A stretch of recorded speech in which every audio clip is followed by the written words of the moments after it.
Fatty liver হলে কি খাবেন আর কি খাবেন না? ফ্যাটি লিভার আক্রান্ত ব্যক্তিদের ক্ষেত্রে এই খাবারগুলি অবশ্যই খাদ্য তালিকায় যুক্ত করা উচিত। যেমন ১ নম্বর, তাজা ফল এবং শাকসবজি। তাজা ফলের মধ্যে আপেল, আঙ্গুর, কলা, কমলা এবং বেরি। এবং সবজির মধ্যে রয়েছে ব্রকলি, টমেটো, গাজর, বিট। ২ নম্বর, শস্য, ওটস, লাল আটা রুটি এবং লাল চাল। ৩ নম্বর, বিভিন্ন প্রোটিন সমৃদ্ধ খাবার, যেমন ডাল, ডিম। ডিম খেলে ডিমের সাদা অংশটা খাবেন।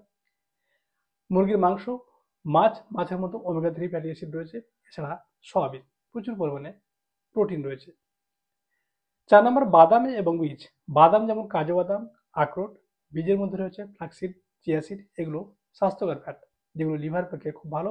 লিভারে ফ্যাট জমার পরিমাণটাকে অনেকটাই কমিয়ে দেয়। ৫ নম্বর হচ্ছে অলিভ অয়েল। অলিভ অয়েল যদি প্রত্যেক দিনের খাবার সরষের তেল অথবা অন্যান্য তেলের পরিবর্তে আপনি যদি ব্যবহার করেন, তাহলে আপনার স্বাস্থ্যকর ফ্যাট লিভারে ফ্যাট জমার পরিমাণটাই কমিয়ে দেয়। ৬ নম্বর, গ্রিন টি। গ্রিন টি হচ্ছে অ্যান্টিঅক্সিডেন্টে ভরপুর, যেটি লিভারে ডিটক্সিফিকেশন করতে সাহায্য করে। ফ্যাটি লিভারে আক্রান্ত ব্যক্তিদের যে সমস্ত খাবারগুলি অবশ্যই খাওয়া উচিত না: ১ নম্বর, চিনি এবং মিষ্টিযুক্ত খাবার, যেমন আইসক্রিম, মিষ্টি দই, কেক, পাই এবং পেস্ট্রি। রিফাইন কার্বোহাইড্রেট, এছাড়া রিফাইন যে কোনো জিনিসই আপনার লিভারের পক্ষে ক্ষতিকারক। ফ্যাটি লিভারে আক্রান্ত এমন পরিচিত ব্যক্তির সঙ্গে ভিডিওটি অবশ্যই শেয়ার করবেন। ধন্যবাদ।